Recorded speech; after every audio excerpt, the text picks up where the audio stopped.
Yes, it's Tom Shalhoub in the How to Be Tom Shalhoub podcast, and we're here with Jim Whitt. He is a professional provoker. I just read that on the on the screen there. Actually, I've seen some of your videos where you talk about provoking people, and we're going to talk about that as well. But Jim, you look good. The camera's on. You got the you got the background. I think your background says a lot about you. And so we want to talk today about purpose. That's kind of your thing, right? And I Yes, guess sir. you provoke people into figuring out their purpose, right? So let's just talk about what you do. Jim, what's the website that I went to? It's like Ultimate Purpose or something like that. Purposeunlimited.com. Okay, purposeunlimited.com. People should go there if they want to learn more about Jim Whitt. You see a couple of his books on there. You've got the transformational power of purpose, right? That's the one with the superhero on the front. Yes, that's me in another life on steroids. And then you got the riding the brand. So that's kind of like another one of your probably your corporate presentations and corporate things. You do a lot of corporate work, right? Well, corporate work, a lot of association work. People ask, well, what kind of organizations do you work with? And I say only organizations that have people. Yeah. So that pretty much covers it all, because every business is a people business. Yeah. Well, let's do your background. It's kind of interesting because I thought you were just like a cowboy who then just went into public speaking. But you kind of, there was a period in there where you were like a corporate guy, like a Fortune 500 guy as well, right? Yeah, I'll give you a quick update here. I grew up in Osage County, so all the people that watch Killers of the Flower Moon and that's where I grew up. Yeah. That all took place. And I didn't want to go to college when I graduated from high school, so I enlisted in the Army. And this is during Vietnam, so that tells you how intelligent I am. And I flunked my physical because I'd had a ruptured disc and had surgery, so the doctor booted me out of that. So then I got married, I went to junior college as an art major of all things. And after 3 semesters of being an art major, I figured I was going to be another starving artist, and I didn't want to do that. So I dropped out of school, got married, ended up as the foreman of the Oklahoma Methodist Boys Ranch, and got into a personality conflict with the superintendent. And you know who always wins the personality conflicts? The boss. Yeah, exactly. So he fired me. So I say, well, what do you do after you've been rejected by the Army and the Methodist? So this was now I'm going to go back here just because there's 3 things I want to talk about. One is you went into the Army and you got rejected because you had back surgery, and you're saying this was during the Vietnam War? Yes. Okay. So, I didn't know people had back surgery back then. I thought back surgery was a thing that like somebody invented in the 1990s, but you never heard about back surgery in the 70s, but you had it. They went in there with old fashioned knives and what did they do? They went in there and you have a bulge on a disc, and it leaks out. So what they do is they went in there and with a knife, just a scalpel, like you said, they trimmed it. Yeah.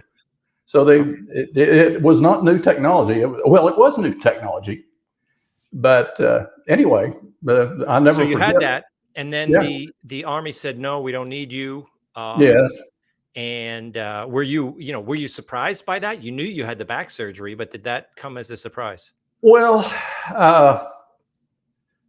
maybe yes, maybe no. I mean, I was there for my physical, where they make everybody line up against the wall, you strip down, you go through the humiliation of that. The doctor looked at the scar on my back and he says, "What's that?" And I said, "Well, I had surgery." And he says, "What kind of surgery?" And I said, "A ruptured disc." He says, "Put your clothes on and get out of here." Wow. So you have to be a pretty sorry specimen to get rejected during the Vietnam War, but I did it. Wow. Well, they didn't want, and you probably could have done it as well, because the surgery probably, did it solve your problem? Oh, yeah, probably 90%. I had lost a lot of my flexibility because, back then it was not, like you said, it was pretty primitive back then. But thank God I got it done. And I've still had back problems over the years, but, here I am. Yep. I'm still able to walk. I even play a little golf every now and then, and Fantastic. so I feel blessed, honestly. Okay, so then after that, you decided to go to art school. So you didn't go to college, but in high school, were you an art room kid? Oh, yeah, kind of. Yeah. I was probably like a whole lot of high schoolers that didn't have any idea what I was going to do. My Hmm. mother taught journalism. She wanted me to go into journalism or be an artist, and but I didn't have any interest in that. And then I end up writing, for a Yeah. big part of my living. Yeah. But But what did you want to do? Paint, or what was your preferred field? I painted, Yep. but I mean, it was not that I was bad, Hmm. but there are some fabulous artists out there that can't make a living. Yeah. It's kind of like being a comedian. There are thousands of comedians out there, but there's only a handful of you guys that really, make it. Yeah. Everybody's kind of and there's nothing wrong with this. You're a wannabe in lots of fields, thank God, and then all of a sudden, things change, and they changed for me. Yeah. I know. I don't like being compared to if people always say, "Oh, so you kind of want to be you're like a budding Seinfeld." I'm like, why am I always compared to the guy at the top of my career? Like, can you just compare me with my peers? I'm doing okay. But if it's like, you don't go up to a doctor, like, oh, you're a doctor. Oh, you might, maybe someday you'll be like Jonas Salk if you get your act together. It's like, no, I'm a doctor. All right. Yeah, compare me to Gutfeld, then you look pretty good. See? Yeah, exactly. Well, and people still say it to this day because they have an idea of what success is. But I do my impressions on Gutfeld. I do my Joe Biden, and people love it. And I go to do shows, and I sell out the shows. And then people, are fans of mine, and they say to me, "You should be on Saturday Night Live." And I say to them, I'm on a TV show. Like, Yes. why? NBC's across the street, but Gutfeld's ratings are very high. He gets as much viewers as the other late night shows.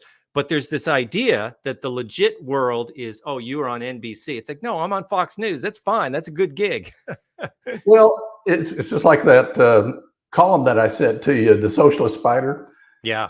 I posted that on LinkedIn, and somebody wrote back and said, you should be on ABC, CBS, and what's the third one?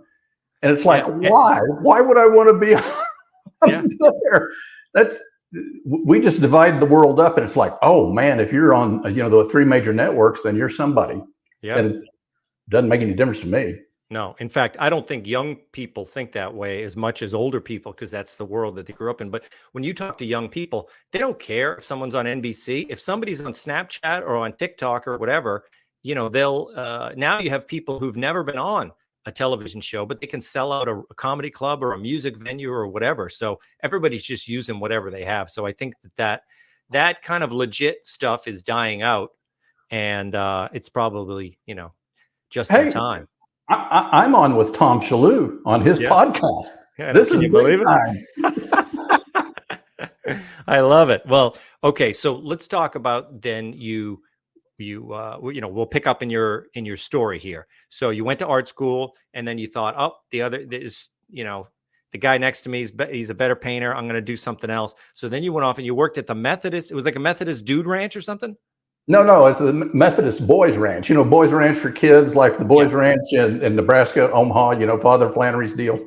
Yes. And you ought to be familiar with that. What was the strife that you had with him? You said, "Look, you got to do things my way." What was your initial, trouble? Well, it's kind of bizarre, but whenever he would punish a kid, he didn't tie him to a tree like your mother did. Yeah, but that one. he'd buzz off all their hair. Wow. And I mean, that's the most humiliating thing to a kid. Yeah. Especially in the early 70s, whatever, the hair was there and everything. He did some other things. It's not like he was a bad guy, and I was young and stupid, and so, I wasn't smart enough to just keep my mouth shut and keep working. So he fired me, but thank God he fired me. It was probably one of the best things that ever happened to me because of that. I loaded up and went to Oklahoma State University. And even though the Methodists in the Army rejected me, they accepted me. So I changed my degree to animal science, which, growing up in the cattle business, and it was a perfect fit for me. So I ended up graduating. I was going to get out and manage a feed yard or something, or a ranch. And I interned with the Ralston Purina Company, about cat chow and dog chow. Yeah. Mm-hmm. Well, I sold chow, and I was good at it. In fact, after I interned with them, they paid me $800 a month and gave me an expense account for the summer. I mean, I never ate so good in my whole life. Oh yeah. And it was great. So well, I decided. And you went around. Did you have to? What did you do? You went up to farmers and you said, "Hey, change to Ralston Purina," and you sold the feed. Well, that's a novel approach. I wished I would have tried that, but. Yeah, I did. I worked out in what's known as the high plains, out the Texas Panhandle, Oklahoma Panhandle, Western Kansas, and most of my business was commercial feed yards. Outfits that had 100,000 head of cattle.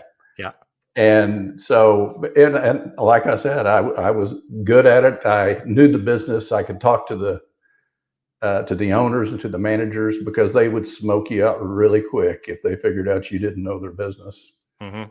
And I became one of the top salesmen in the company. Wow. Hard to believe, I know. So that was it. So Ralston, and then you had another kind of big company job, right? Yeah, I left there. I felt like a V8 engine that was only hitting on about 4 cylinders. And I thought, I was successful at it, but I just didn't feel like I was in the right spot doing the right thing. So I told my boss, I said, I'm either going to do something different in the company or do something outside the company. Mm-hmm. And a year later, he still hadn't found a place for me to do anything. So I left, and I went to work for another company called Central Soya. And they were based in Fort Wayne, Indiana. And I was their national, cattle product marketing manager for the North America. That's where I think that's what I did. Yeah. But anyway, I was good at that too. But at the end of 18 months, I felt the same way. I felt like I was just, only hitting on about 4 cylinders. I had 4 more cylinders that I needed to get firing.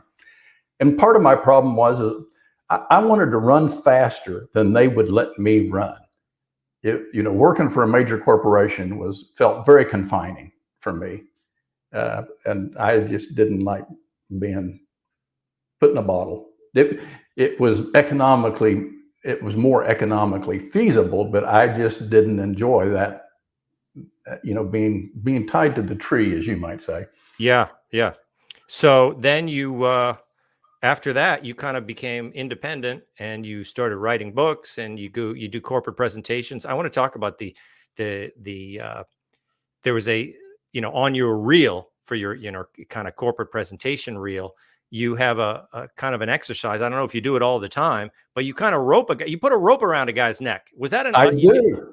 So you get a volunteer out of the audience. I do. And do you say, like, I need somebody who's got, a lot of guts or whatever? Do you tell them what you're going to do? Because you end up with a rope around the guy's neck.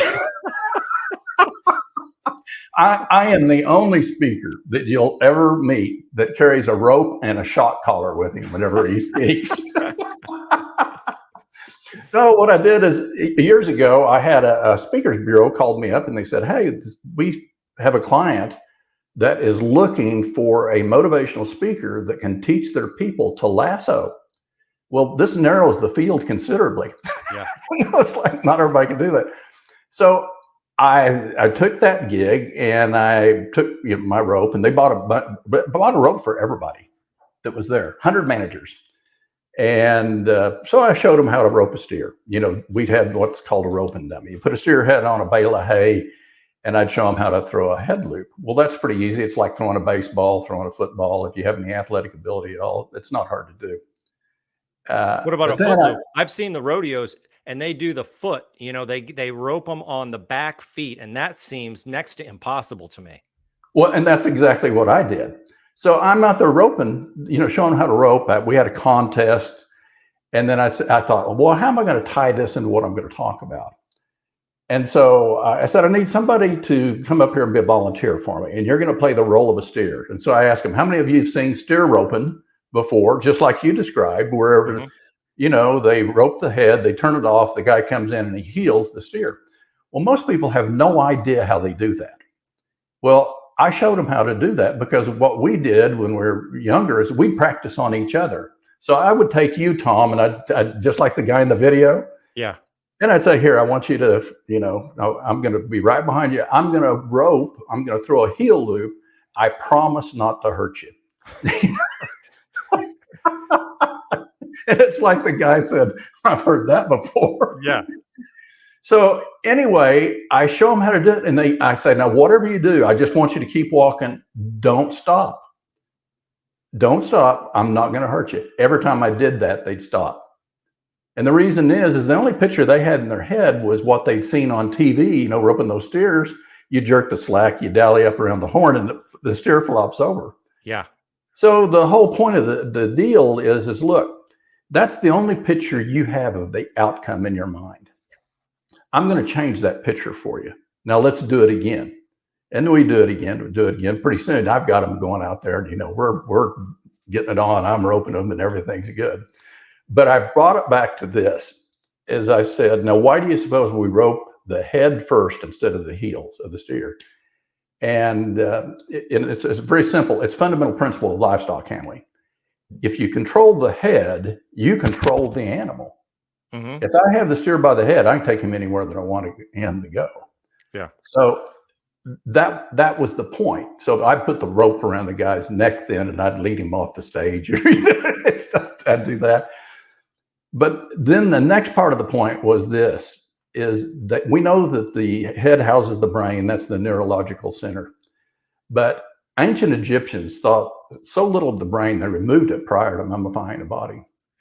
But they went to great pains to preserve the heart because they believed that was the seat of the intellect, the will, and the emotions. And the human beings, we're unique. All other animals are just trying to eat and keep from being eaten. We ask the question from early childhood, why am I here? What am I supposed to do with my life? In essence, what is my purpose?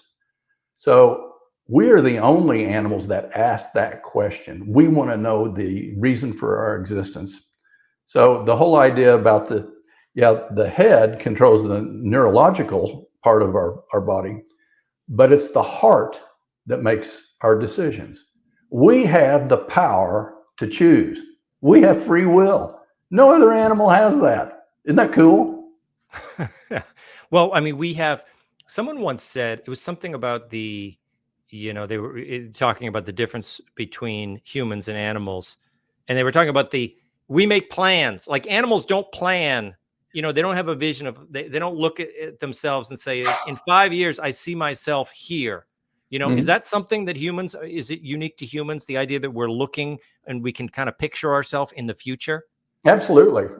All of us are trained like animals. We respond to the same two stimuli I can use to train any animal. Mm-hmm. And that's reward and punishment. The stick or the carrot. Yeah. Well, we've all been trained like that growing up. You describe it in your book, Mean Dads. Yeah.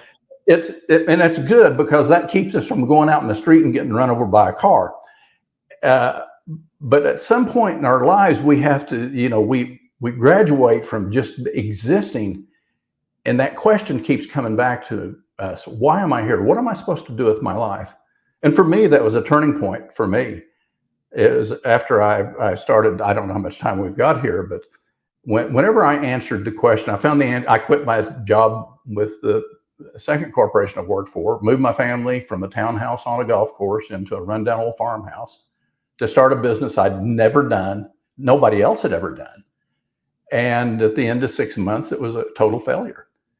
And so I'm living in this rundown old farmhouse, heated with a wood burning stove. And every day I'd get up and ask myself two questions. Why did you do this? And how could you be so stupid? Have you ever asked yourself that question, Tom? Oh, yeah. I mean, all the time. That's a great question. If you're that place is why did I do this? And how could I be so stupid? And then you're really searching. And I ran across some notes that I'd taken in a seminar a year earlier on a yellow legal pad. And at the top of the page, I'd written a date, and that was March 21st, 1988. And underneath it, the question that was posed in the seminar is, what is your purpose in life? And I never will forget it, because whenever I was asked that question, I just tripped out. My mental DVR started working, like you'll do in a meeting like that. Mm-hmm.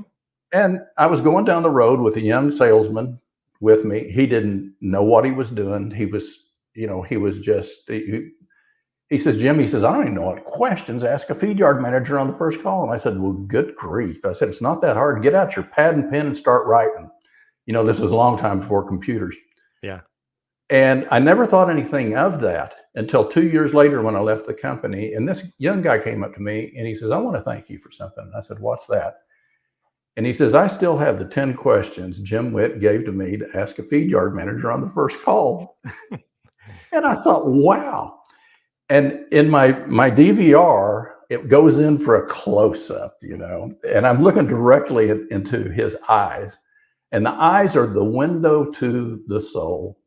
And here's what I saw when I looked into his soul. I saw the tremendous potential this young man possessed. And I thought, he just needs somebody to show him how to get there. And what I had done a year earlier to the question, what is your purpose in life? I had written, my purpose is to help people reach their full potential. And right then, it was as if God spoke directly to me and said, Jim, you figured it out. Focus on that and watch what happens.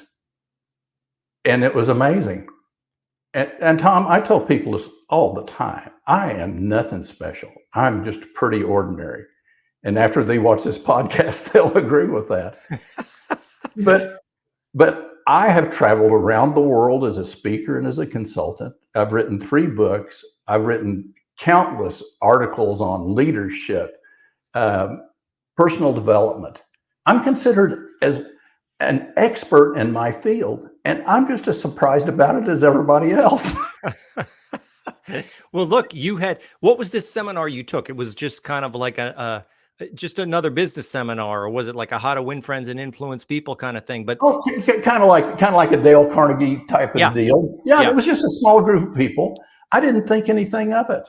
But even the most generic of those, the thing is, anytime I've done any kind of seminar, it usually starts off and I say, oh boy, this is going to be dumb. Everyone's sitting around at the conference room. And then the guy says, stand up and stretch your arms. Oh no, we got to do some stupid thing, But then they give you some, even like I said, whether it's Dale Carnegie or whether it's, take any guy off the business books, shelf at the airport.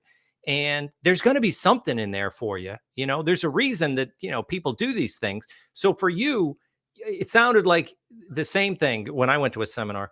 When you heard write down your purpose, it was like, oh man, I got to do this. Cause they did that to me.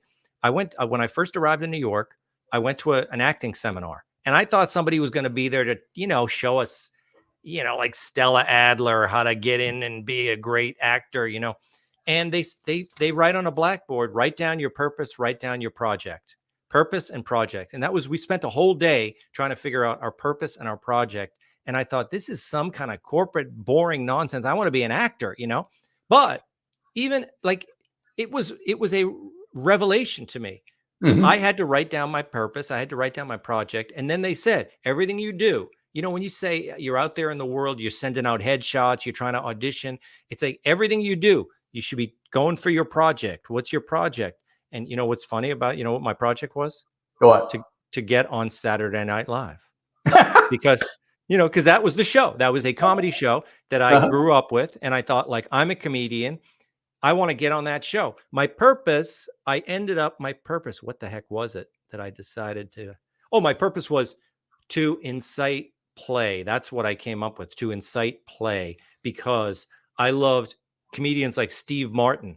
He was silly. Like, I like silly comedians. I always liked Bob Newhart growing up. Very different, very different from Steve Martin. But Steve Martin took silliness and absurdity and he incited the audience into a sense of, because I loved Steve Martin when I was in junior high, he incited people to do their own. Me and my friends would kind of come up with our own Steve Martin absurd acts. And he made us think of these because he was so silly and he incited us to do that. And I thought, I want to be that kind of comedian like Steve Martin. So my purpose was to incite play, and my project was to get on Saturday Night Live. But why that was so valuable to me is that I kept turning to that, to the work we did in this full 1-day seminar.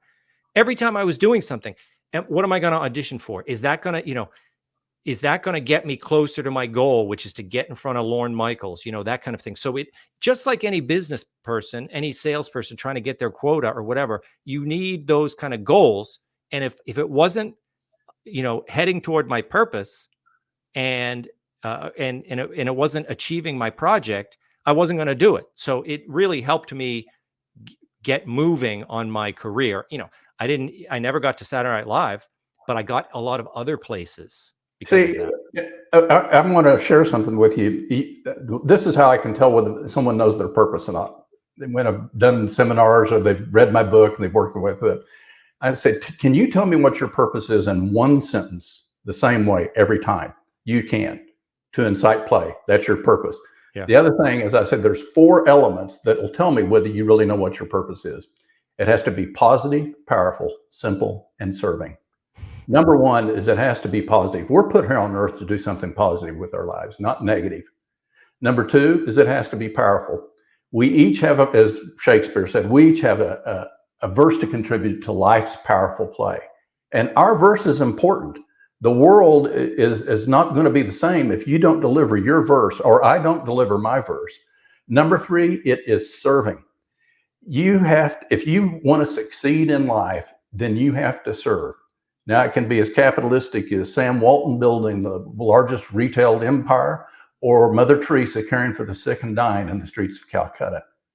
And then the last part of it is positive, powerful, simple, and serving. Oh, I covered them all. I already got through it. What is that? Is that the PISS method? Well, Tom, for some people, that's probably accurate. You know what you're doing, though? You're inciting play. Yeah. I know. Well, that's what I'm looking for. I mean, I didn't have a joke for it, but you did the PPSS, and I was like, what can I do with that? So I was like trying to think of something. Well, see, I really should change that to PSPS, instead of PPS. Yeah. Piss. Well, but see, you can't help yourself because you're fulfilling your purpose, and it doesn't make any difference whether it's doing this with me right now. Yeah. Whether you're on Gutfeld or whether you're doing stand up somewhere, you do that naturally. You can't help it. You have to do that. I'm the same way. I can't help but fulfill my purpose of helping people reach their full potential. Just like right now, as I'm listening to you, I'm sitting there thinking, boy, this is really cool. Tom knows what his purpose is. It fits all the 4 elements, all the requirements for what your purpose in life is. Yeah. So forgive me. I'm going to school while I'm doing this with you. Yeah. Well, it made me think, going back to what you said about Sam Walton, Mother Teresa. I imagine you find people who are on a journey. Some people think they want to be Sam Walton, and then they get successful, and they're like, "This isn't it. It's not good for me." They want to be, Mother Teresa. Someone like, I know. I'm thinking of Catherine Drexel, a great Catholic hero. She was a wealthy philanthropist. She was wealthy, and then she went into helping people. She was Catholic. She wanted to serve, and so she took her entire fortune and she put it toward service. I imagine there's a lot of people who they do both. They want to be rich and famous, and then they get it and they realize, wait a minute, this isn't satisfying me. And then they go into something that is more that serves their fellow man. Have you come across that? All the time. I've had people that discover their purpose and they quit their job. Yeah. It takes them into a completely different field. I have people that discover their purpose and they go, wow, I'm already doing it. You were already fulfilling your purpose. Now, you didn't recognize it as such. Yeah. But when you found that, it was significant. It made an impact on you, and it gave you focus.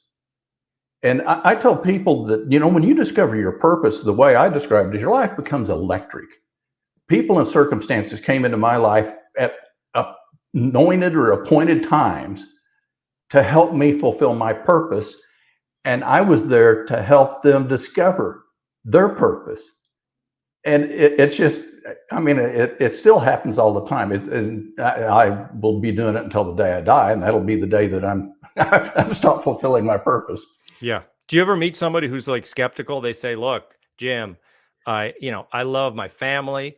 I'm never gonna work my purpose. I just work to make money because my love is my family and my home, raising my children. So I just want to get to work. I want to put in my hours. I don't want to think too much about it, take my paycheck, and then focus on my family. And they don't want to hear any of this kind of purpose stuff when it comes to their career or their work.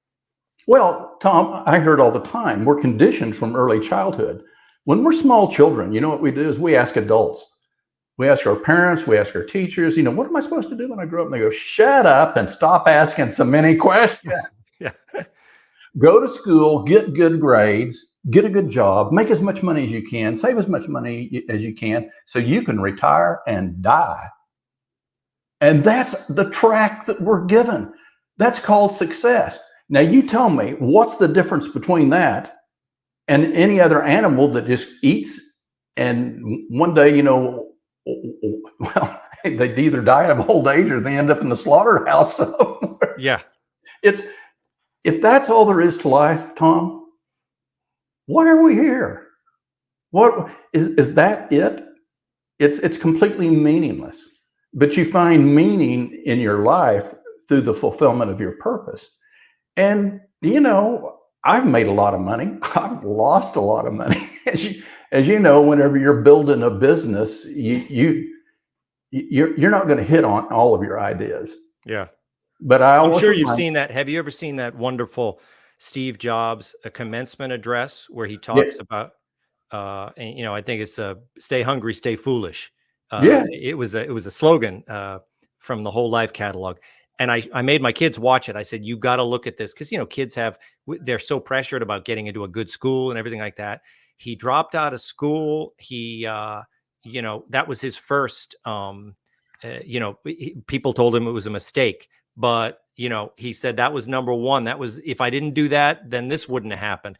And then he took a couple of classes. If I didn't take that dumb class that they said, that dumb elective, I wouldn't have done this. And then he does Apple, and then he gets fired from Apple. And he said, that was the worst day of my life. He said, but if I didn't get fired from Apple, I wouldn't have created Pixar and all this other stuff. It's amazing, that speech.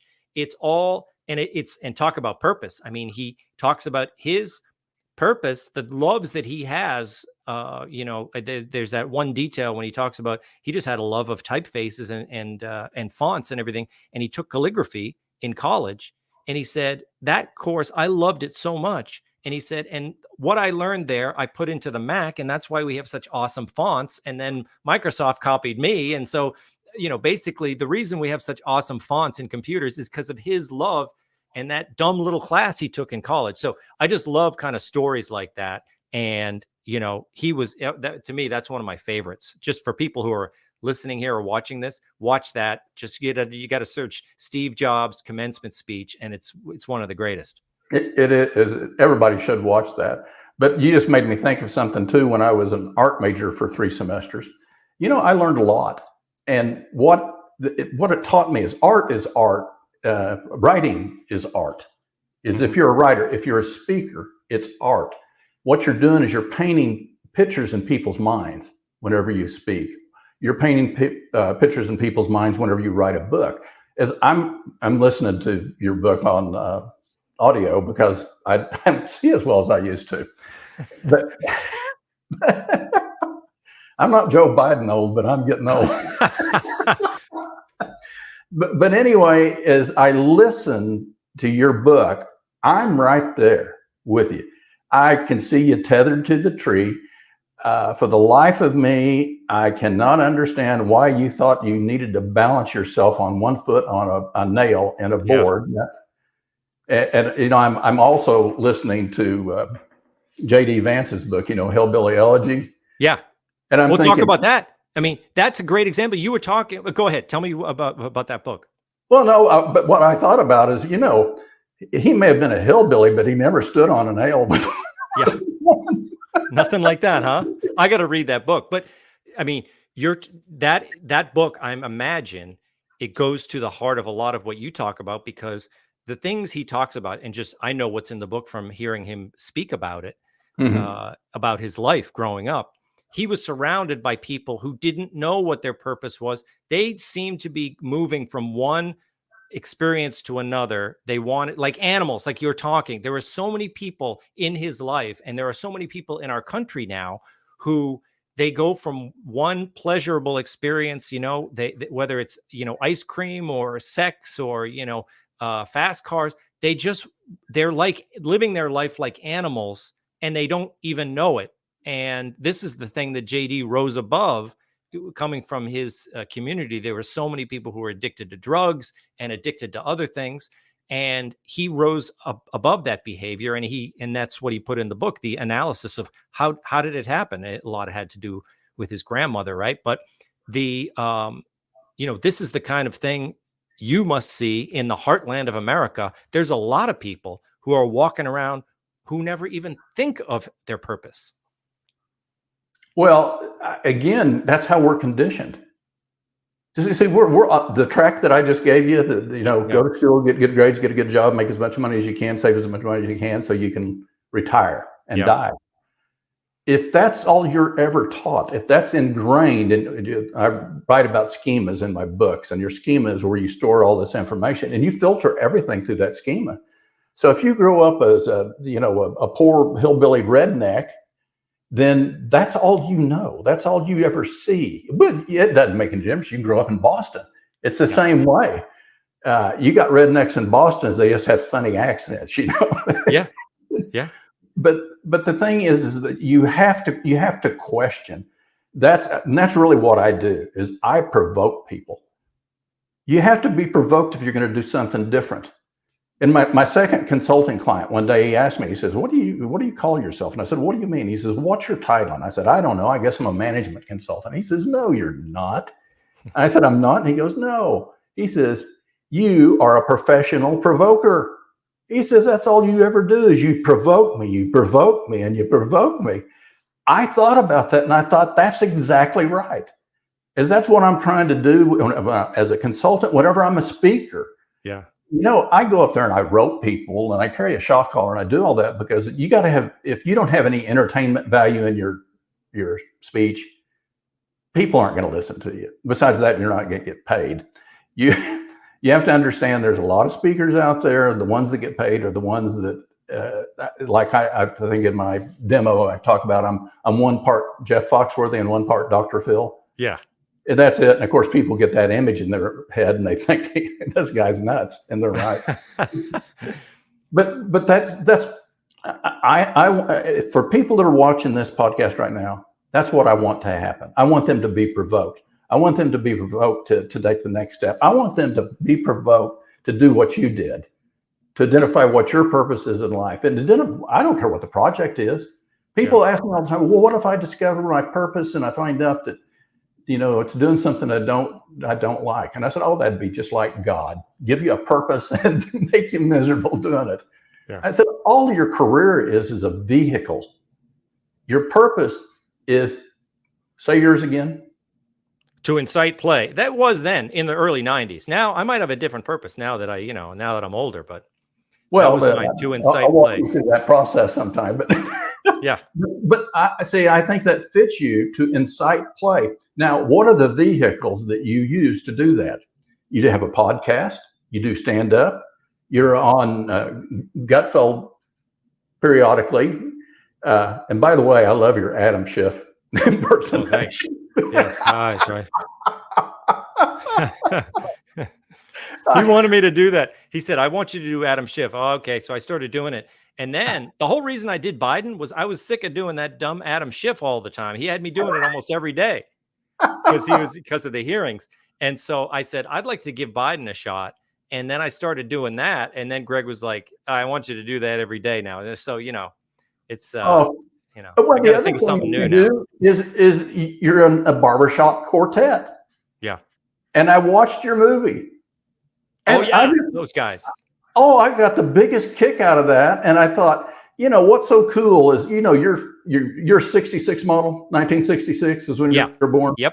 Okay. I was born in 52. So you're 14 years younger than me. And if you thought you lived in Mayberry, I lived in pre-Mayberry. Well, we didn't live in town. We lived out in the country because everybody lived out in the country where I was from. And, you think about that is that your life is, how do I want to say this? I don't know how I want to say it. I just had a Joe Biden moment. Yeah. I forgot who I was and where I am. Well, I got it. This is what you do. When you have a Joe Biden moment, you got to come, you have these set phrases that you say. Anyway, so what you want to do in life. Anyway. Whisper into the microphone. Whisper. That's another one. You just lean in, you say, I forgot what I was going to say. Or you just kind of turn to the side and say, all right, I'm going to get in trouble. Like there's somebody over there. Your staff is telling you can't say it. I'd say more, but I'm going to get in trouble. I tell you what I do in my presentations is I will get lost in my, you do them enough, as you know, when you're thinking, did I tell that? I love that. I love saying that sometimes when I'm doing stand-up, I'll be on my second show of the night, so I have a 7:00 show and I'm on my 9:30 show and I'm halfway through an hour of material.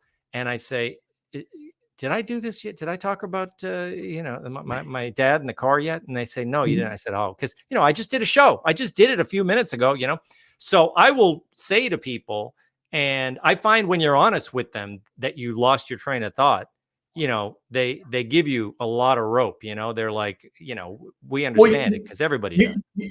You make them part of your presentation. Yeah. And I'll do the same thing you do. Is I'll be standing up there and what was I talking about? And they'll help me. They'll say, oh, you were talking about, oh yeah. Yeah. I'll go back. Yeah. Well, where do people go? What's your, let's get that website up there again. I'm going to put it on we'll put the link on the, cause they'll see it up on the screen when we're live, but, what's the website? purposeunlimited.com. Yeah. All right. Well, Jim, this is great. Great conversation. What's your purpose? What's your project? Now, see, I thought, you don't need me on here. You've got the answers for all this. You need to write the book. Yeah. Well, look, it's like you said, one thing leads to another. I never thought I would write a book, but then you start doing stand up, and I was getting known from telling stories and everything. I did a lot of stories, and some editors would come to see me and they would say, hey, why don't you put together a book? Oh, I never thought about doing that. So I put together a book and I pitched it around and nobody bought it. Nothing, nobody, not one offer. But then I got Red Eye on Fox. Mm-hmm. After Greg retired, I got Red Eye. When you're on a TV show, the same book I pitched to all these people, every publisher in town bid on it. You know what I mean? Yeah. Because you have a platform. They like to use that word, your platform. I was on a TV show, so they don't care. These people don't even read your dumb submission. He's on a TV show. Oh, we'll do the book deal, So I was glad I had the writing ready to go when somebody said, hey, strike while the iron's hot. And I had already written about 6 chapters already. So boom, I had that ready to go. And then I signed my book deal. And see, whenever you speak, your speaking will make you a better writer. And your writing will make you a better speaker, as you know, because when you write, you really have to organize your thoughts. And you have to cut and paste and go back and cut and paste and cut and paste. Well, in your mind, you start thinking about that. Oh, well, I'm going to use that, next time I do a gig. Yeah. And you start using it. I don't do it as much as I used to, but, every time I did stand up, I would record my act. And, most comics I knew would do that same thing. They would always record their act. And then I would transcribe it word for word, everything I said. And then I would underline the laughs. And if there was a chunk of material and there was no red lines, I knew I had to reduce that material. That's how I got, more jokes per page, more jokes per minute. And it really helped to look at that and say, what am I doing there? I'm going through an entire paragraph and there's no laughs. So I either have to add a laugh or I have to cut those lines out of there, And that was kind of a good method that every beginner comic should do. And also every speaker. And when you do presentations, if you get a laugh, You got to do that same, do it every time. Oh man. Well, it's just like the roping deal. Yeah. I'd never done that before. After that, I never left that out of my presentation. I'd bring somebody up from the audience and I'd go through that, and the audience loves it. Yeah. And I make sure that they don't know that I'm going to use them, but I always ask the meeting planner. So this is what I'm going to do. I need somebody out there. They can't know anything about roping. I want the most city-fied person you got out there in the audience to bring them up there. So I bring them up there. They have a lot of fun with it. And the audience loves it because now it's not my presentation, it's their presentation. I just get to facilitate the whole thing. Fantastic. Well, Jim, this was great. And people should read your book. So you got the Transformational Power of Purpose and Writing the Brand, the Power of Writing for the Brand. You want to leave the for out of there. I don't know why you're doing that. I don't know. Is that part of your Boston accent? Yeah, I wrote it down and I left the for out, so I'm looking at my note there. I kind of like, I guess, writing the brand. It sounds, pretty fierce. Well, writing for the brand. Well, it's in the book. You'll find out what it's about if you ever read it. But anyway, that's all. It's just like you said. Anything that I run across and I get something that works, it's like, man, I'm putting that in everything that I do. I'm not ever going to. Hey, do you use your tied to the tree in your stand up? No, I don't. But you know what? You said it to me here, so I'm thinking maybe I could do it because some of the stuff that's in the book is in my stand up. But I never did the tied to the tree story, but I probably should because I need more mom stuff. I got a lot of dad stuff in my stand up, and I always need to balance it off with mom stuff too. Well, I just laughed at that. I just got the picture of you tethered to the tree, digging your little trench. I ran around, wrapped myself up. My gosh. And have you ever told the stepping on the nail in your stand-up? No, I've never done that one either. That's man, I gotta do it. Yeah.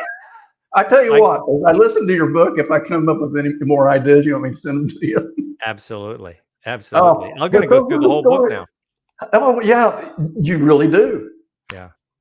Well, Jim, this was great. And I'm glad we got you. I think Andrea got me. And I think the history guy, does he know you? Yeah, Lance is the son of Betty Jo Jiggett, who is the publisher of the Calf News. That's there. You never heard of that before, have you?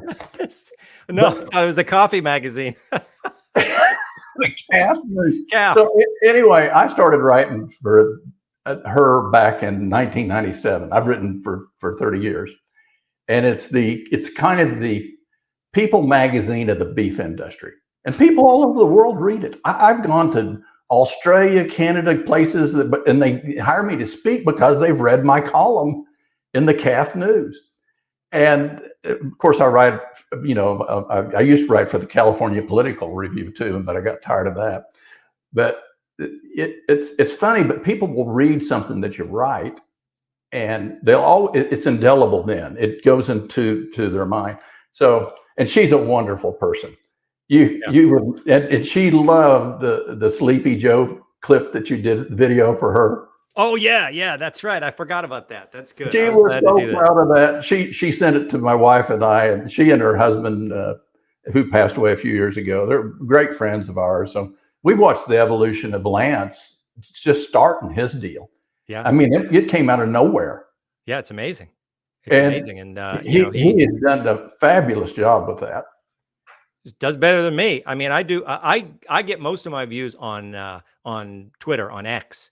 But Lance he's the king of YouTube. I can't get any traction on YouTube for some reason, but maybe it's the politics thing. Maybe, I don't know, whatever, but we'll see.